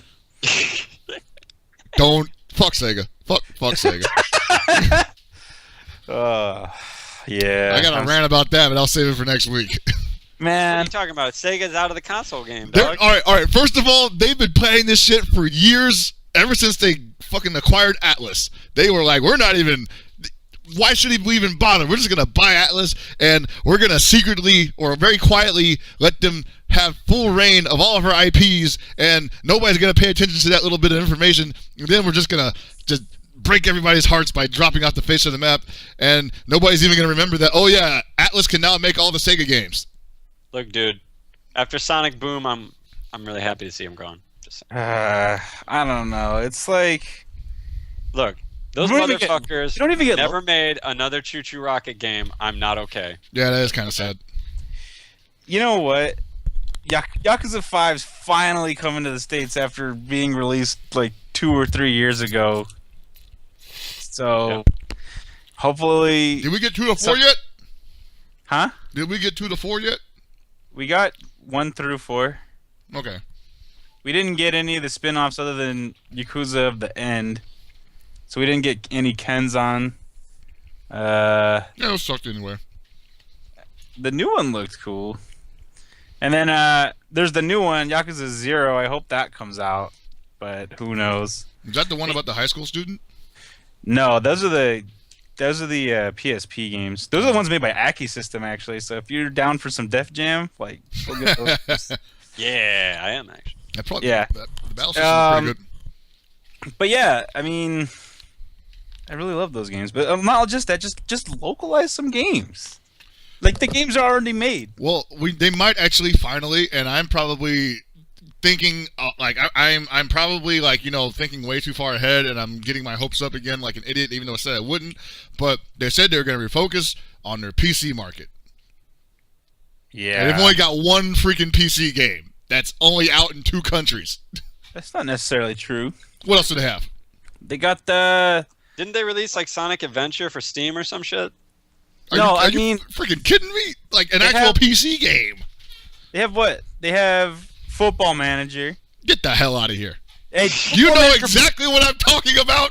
Football Manager makes them so much money. Like, that game goes on sale, and when it's on sale, it's still $30. Like, you don't even know. What the fuck? You know what, Chris? You can have the PC version of Phantasy Star Universe 2. Okay? Oh my god! Oh, Jesus. Not Get only that, fucked. Get don't they have- wrecked.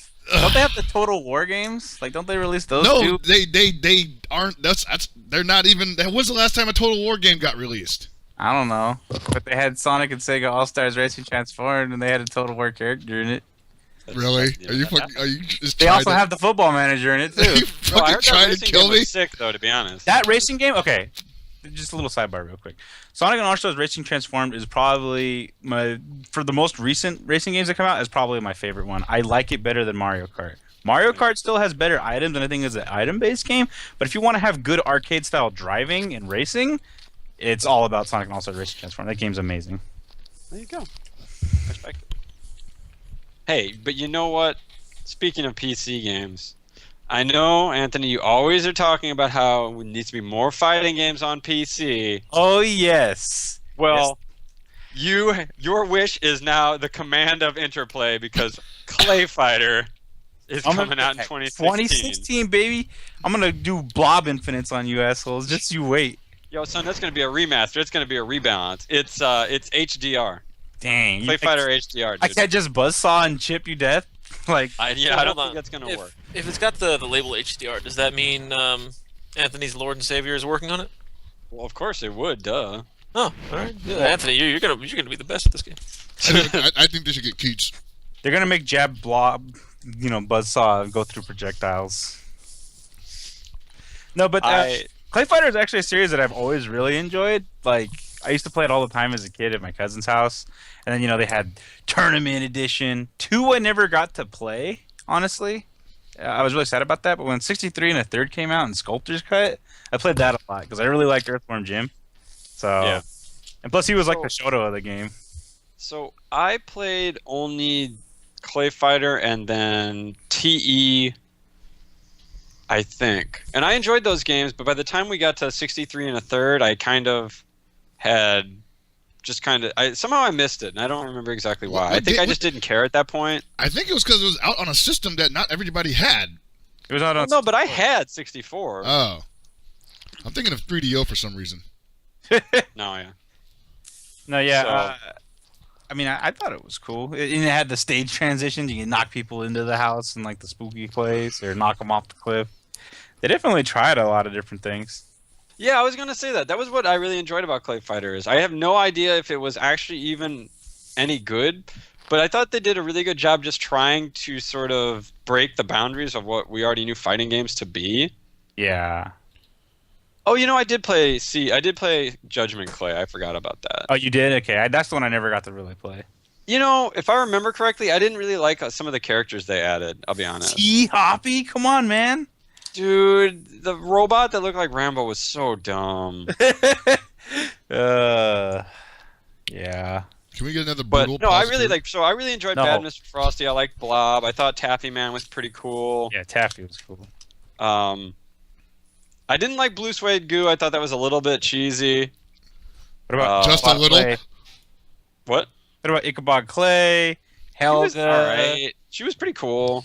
From like a really like cheesy like throwback Looney Tunes. Yeah, that was dope. Yeah. Who else was kind of whack? I can't think of any of the other characters right now.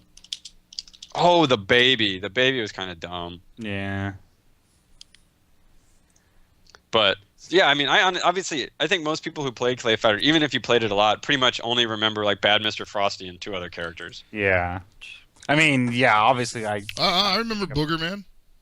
Oh, God. Oh God, he was in one of the games, wasn't he? He was Yeah. in 63 and a third. Yeah, a pick and flick adventure. Ugh. That was the tagline. I'm never gonna forget it. That's how much EGM I read. It just stuck with me. Oh god. 20 plus years later, they got me. I remembered. Whoever did that slogan, that ad company, they went somewhere. with That their guy can lives. retire for life. Was that the... Right. Okay, so... Okay, no, it wasn't. I was going to say that, but that was one of the earliest games to have guest characters in it. It was their one of the fighting first ones games. I noticed. I'll say that. I know that, Fatal Fury had Art of Fighting characters. But that was within yeah. the same company, really. Yeah. Yeah. Well, I mean, was Booger Man was an Interplay product, right? It was just like they were cool with the, See, the that studio. I don't remember, to be honest with you. Yeah, it was Interplay. So it was within its Yeah, own... I guess it's the same thing then. It just felt different back then for some reason. Yeah. Well, Because it's I still- guess I've always looked at all the SNK games as pretty much being within the same universe, although that's not true. well, it is now. No, it is true.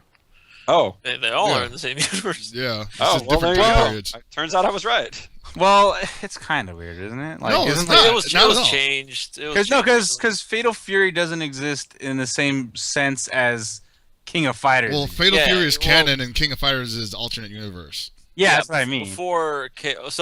This happened like I want to say in the past few games. Yeah. Before it was all the same shit, and then they decided to bring Geese back to life or some shit like that, and then it became different. I think that was Yeah. 2003.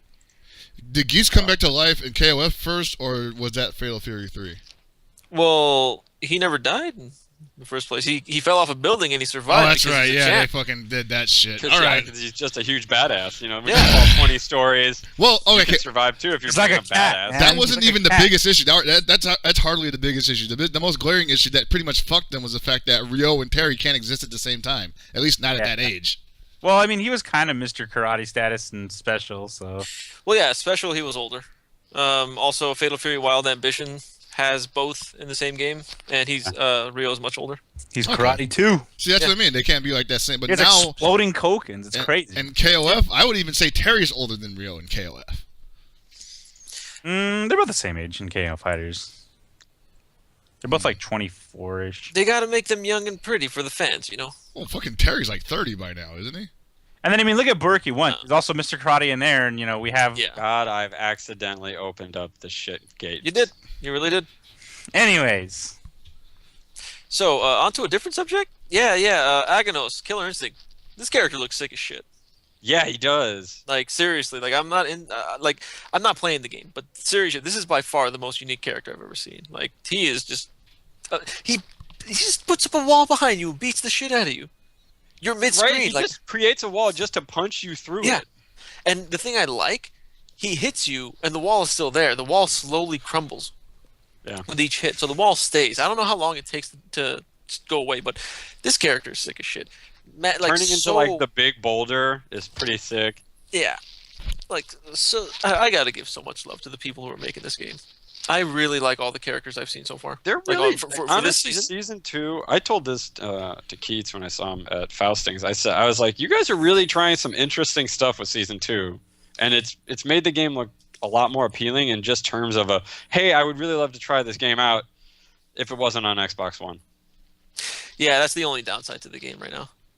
There's absolutely no reason to pick up an Xbox One. Yeah, no, there isn't. Like honestly, if the game somehow got ported to Steam, I would consider putting up money for that just to play it.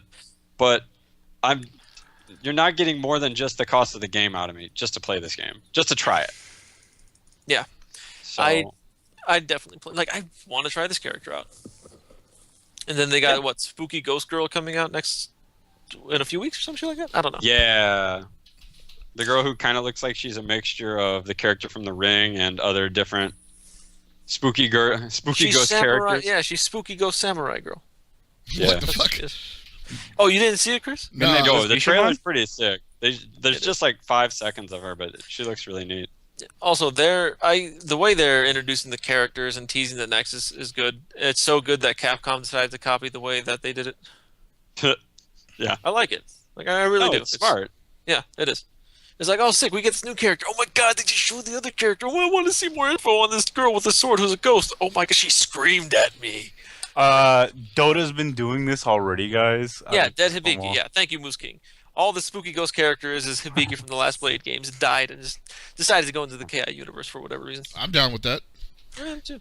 Midnight Bliss Bishamon. Nah, I'm much better with spooky Hibiki. Yeah. You don't want to get jabbed like a billion times and then knocked down. Every time I see people just talk about spooky ghost thing, I just imagine the emoticon where it just has a ghost and it says "It is a mystery." Oh yeah, that's the best. I don't even remember where I've seen it. It's in a whole bunch of places, but it's amazing. Yeah. You know, maybe it's a good thing Kelly isn't on the show tonight. We'd probably like give her nightmares. Oh, That's God. true. Good on her for not coming on the show today. Yep. Warning: spooky talk. Wow. Spooky content. Too spooky. I don't want to admit to it, Tony, but after you said Midnight Bliss Bishamon, I fucking Googled it, and there's a lot of fan art for that shit. Well, I mean, it happened in what? Hope you turned your safe search on. Capcom Fighting Evolution, was it? I think so. Like, is she an actual character? Well, not like actual character, but Bishamon gets Midnight Bliss before. I mean, they're in Darkstalkers. Yeah, I mean, it's not something that hasn't happened. Hell, people in the have you seen Earthquake? Get Eh. You've never played SNK vs. Capcom with Dimitri. Come out, baby. I won't admit to it. This is why. I won't admit to it. See, okay, here, it's a mini rant before we end the show. This is why this guy is some useless like Twitter celebrity. He claims Wow. he's done so much. This guy has not done a damn thing outside of yell on a microphone. Chris, you're worthless. But I Damn, love just you. like that, Chris. You are worthless. You're right. And I'm not going to Yeah, apologize sorry. for it. You're right. So No, I'm looking at all the pictures, by the way, from that, and clearly the best one is Mars people. Ah, yes. It has a bow. That's pretty amazing. Kill them aliens. SVC Oh my Chaos, God. you're the best worst game ever made. Honestly, it had so much charm, but the gameplay is just ass. Yeah. It's one of those games like, oh, you know, like a lot of the little nuances they have in the game, cool, but I don't want to play this. I really don't. SVC for the Neo Geo Pocket like kicks ass too. Oh, Match of the Millennium? Hell yeah, that game is legit. God damn. Yeah. I think someone supposedly made like a remake of it for the PC. I don't know. Dude, Oh, all right, I yeah, thought yeah, all right. someone- So that's supposed to be like a Kickstarter that, like, everybody was like really happy that it was coming back, and then it died Yeah. again. No, not The that guy- one. There was like a different one. the one I remember seeing was the guy that edited all the sprites. He just used the Neo Geo Pocket Color sprites Yeah. and changed them a bit. It's like, oh, this is all an original game, guys. It's like, no, it's not. Don't sit here and steal shit from other people and claim it's Seriously. original, you piece of shit. Don't do that. I think we're talking about different games. We Honestly. Well, probably are, but I mean, No, that It's- ended up pissing me off, and you know who was behind it too. Until people were like, "Hey, don't do that, bad boy. yeah. Cut that out. Cut it out. You've already What worn else? out your welcome in 3 different countries. Don't wear it out on the internet." Damn. Yeah. Bang, bang, bang, bang. Boom. Okay. All right. So we have 2 minutes left. All right. So here you go. Yeah. Arcade Shock. Me. Yes. I'm Arcade Shock. Right, Chris? Yes. Paul? Anthony? Yeah. I do Arcade Shock stuff. And Not I'm the Arcade owner, but Shock. I'm the owner. And Yeah. I'm Arcade So Shock Jr. we unveiled a new stick this past week alongside with Hori. It is the Hori VLX Premium Kuro stick. It is a black VLX stick. Has all Hori parts in it. It is limited edition, limited quantity. If you would like to purchase the stick, the stick is up for pre-order. It'll be released sometime in May. You can purchase it from us. We offer free shipping. It's going for $299.99. It is a great-looking stick. Chris put the picture up. It is beautiful. I like that. Picture up. Is there any bonus for pre-ordering? The bonus is you get 20% off of the new stick bag, which will be coming out, I believe, around Evo. Nice. Is there anything else? Yeah, you get a beautiful stick. And don't you also get a custom stick cleaning cloth that has the Hori Yes, logo? you get a custom Hori stick cloth. Damn, Yeah. why'd you have to... Boom! You're bad at Arcade Chuck. I'm the I best. wanted to leave it. The stick itself is coming out in May. We've been working with Hori for the past year. Many people have wanted this, so we decided to go through with it. And here it is. It's a good-looking stick. We have actual photos of it up, not just pre-rendered ones that Chris is showing right now. And There's no yeah, other I've got- photos on the damn website. I've held it in my hands. I've got to use it. It's so heavy. It's so beautiful. I'm like, seriously. I just like these VLX sticks because they're heavy. Oh no, they're Um, really nice. Yeah. We also unveiled the new website. It's Oh, great. okay. Like, it's after 11, 12 years of using the same shitty website. I'm sorry, there's no other way to put it.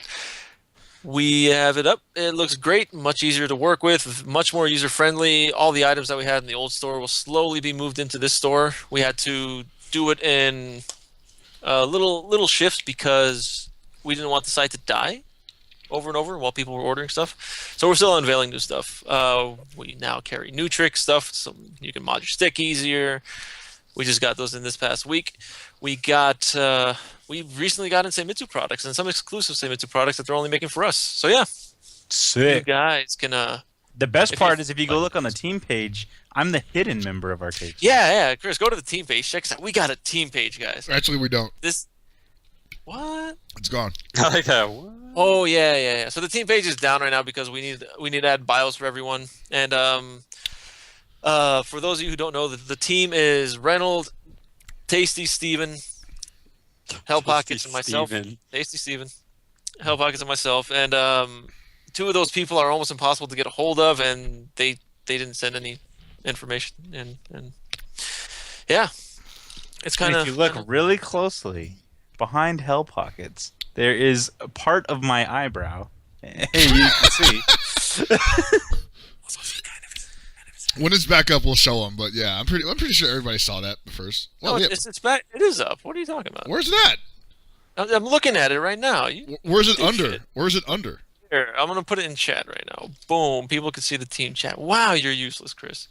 I mean, that's Wow, You I must said this have earlier. No access to joke. a part of the website I don't have. No, I don't. I just went into the front end of the website. Boom! It's right there. It's in chat. Click the link in chat. You useless piece of shit. So The best part is I actually don't see the team page either. Yeah. you guys suck. It's I not see there. it. Oh, there it is on the very bottom. It says Yeah. AS Team. Wait, really? Hold on. I'm gonna see if I can find this because, god damn it.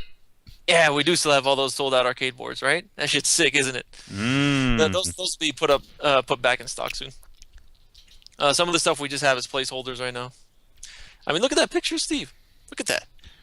Where'd the picture of Steve go? It disappeared. I mean, Oh, I man. see it. I'm looking at it. He clicked away from. There you go. Yeah. So you see Lord Walkman right behind Hell Pockets in that picture. Also, this is a very good picture of Hell Pockets. As you know, he was in really good shape at this time. I'm trying to get back into it. I got 2 more months. Steve, as you can see, he's in great shape. This guy's always in good shape. I mean, screw this guy. And then Reynolds rocking the red, white, and blue sunglasses, winning Evo with that flag. And that's one of the best pictures of me on the internet. You can't find a better picture of me. I have to agree. That is pretty awesome. Mm-hmm. Looking Really mad good. Brian Wilson there. Yeah. I'm just glad that I live on through not just 1 but 2 pictures on this page. Yeah.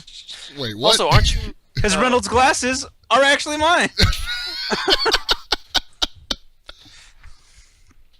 Yeah. So, Good stuff.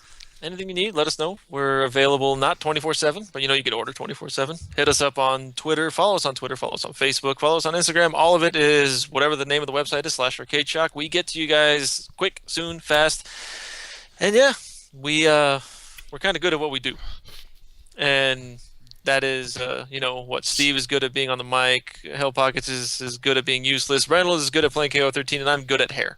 So yes, we're All good, the right? tops in your fields. Mm-hmm. See, no one's beaten us in any of these things. No one. Come see us. See us in the It's street. kind of like how SCR is a top at what it does, right? Because no We're the shows. premier Capcom podcast. The premier Capcom podcast, premier IPW damn it, fuck it. I said podcast, didn't I? Show's over, guys. Show's Check it over. out. We are the Time to go premier home. Capcom podcast. We are the #1 podcast on iPlay Winner. We destroyed the Fray. The show that sucks. We had actually- the show that sucks on our show. Hanzo Gonzo, and this was a better show. He's in the chat. He's in the freaking chat.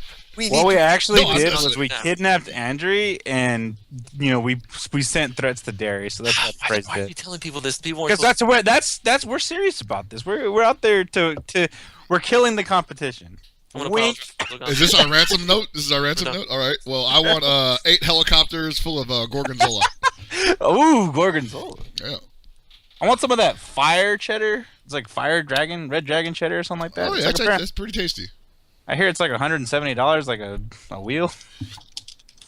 Hell, I think they can afford it. Anyway, speaking of the wheels, we've gone off the wheels. Mm-hmm. So Wouldn't be the first time, not going to be the last. yeah, what? that's We went off the really wheel? True. We've done this before. Maybe. I call shenanigans. No. No. Didn't Not it? this No? time. Not No. this time. All right. Anybody got any last words? Oh, yes. I do want to bring up that Game Developer GDC. Conference will be running Wow, a... you've just officially lost the ability to talk in the last 10 minutes. I'm drinking a freaking shock top, so... Woo, that's the highest. The APV. highest of the... Is that beer with like the orange with a mohawk? Yeah. Yes, it is actually. Wow, that orange is It's rocking a apple sick ass flavor, though. It's honey. Right? He just looks like he is just the dude. Chilling. Wait, apple flavor? You're drinking apple juice? It's a Honey Crisp apple wheat beer. It's nice. Anyway, GDC is going to be running an expose on Exard, actually. Basically, they're showing off the Unreal Engine 4, which actually became free today. So if you want to, develop some cool yeah, games. I've been Yeah, actually I forgot to looking. mention that. I've been thumbing through the docs on using it. Yeah. So if you want to develop some cool looking games, and jump on it. They're actually going to be running the graphics panel is actually going to be showing a video of it. I doubt there's going to be like a demonstration or anything like that. It's basically just like tech demo and whatnot. But it's basically an expose on 3D art. And Exart, as we all know, is a very beautiful game, very beautiful representation of 3D art. So What you don't understand is I find all that shit fascinating. You really should go to GDC. I know. GDC is a place that you would love to go to. Like GDC is the perfect thing for a nerd like you. Yeah. Well, I'm so much more about the administration and development of video games. Yeah, if you like the things that go on in the back end of video games, you should pay more attention to GDC. And Yeah, this is just anyone in the chat right now. GDC is the show. Is there a way I can even go to it? yeah, you Yes. can just meet some guy in the hallway. He'll give you his pass. That's happened to me the last 3 years in a row. Boom, There there you you go. go. I want to go. I mean, how much do I have to pay? Is it even open to That's public? why you just said meet somebody in the hall and take his pass. Take it. It's just and if those of you who think E3 is the pinnacle of gaming shows, no, it's not. E3 is just flash. It's like, oh hey, look at our new games. Look at this. That's all it is. It's just a front for hey, just look how pretty we are. GDC is cool because if you can get into GDC for free, you can actually learn stuff. Yeah, GDC. Okay, so this is what you get from GDC. GDC, you get a great experience. The majority of people you will meet at GDC are like, if you meet them and befriend them, they are great people to have as friends in the gaming industry, or in the news industry, or in just whatever. Like all for gaming, obviously not. So like the Expo Pass. But it's a really good show to go to. I've been to one, and I've been putting on. I was going to go this year, but I forgot when it was. I thought it was in April or late March, and I was. You know what? I might just have to pay $250. Yeah, Demonic says E3 has been a joke for the past 5 years. It kind of has. E3. Past 5 years? Yeah, I was gonna say E3. 8 years? Yeah. Maybe more? The last good E3 I went to was in 2004, 2005. E3 has been pretty. Well, pretty shitty. it's about commercials now. You know, it's not even about Yeah. the games. It's about who can we get to show up Sir, here. it's definitely about Jeff Keighley and Doritos and Mountain Dew. Jesus. Let's hope the last And I thing think we're done there. Hold Yeah. on. I just want to say the last thing I remember seeing at E3 that I really liked was the Silent Hill 4 booth. The game, while gameplay-wise was shit, story was good. The booth they had for it was the room that you play in. Think about that for me. That shit is sick. There were roaches crawling all over the place, and it was awesome. Not real roaches. That would have been a health hazard. Nah. I mean, Yeah, don't worry about E3, guys. Just watch it from the internet. It's much better that way. Going to E3. no, don't even watch it from the internet. Watch SDR. Watch E3 from the internet. That works. Damn. We've done it the past 2 years. Yeah, we really did. E3 is overly hyped. The only good thing about E3 is you probably get to meet people. That's all I want to do. Yeah, I met Kogi Igarashi, and I got to use his whip and wear his cowboy hat. Shit was sick. I saw Derek Fisher bench press a cow. And yeah, that's about it. Yeah. Yeah. There are people that I want to meet at each. Anyway, so I think we're done. Yeah. I'd like to thank everybody for listening to Super Desperation Radio. Even though we went a little bit over, but it's only about 10 minutes, so it'll be fine.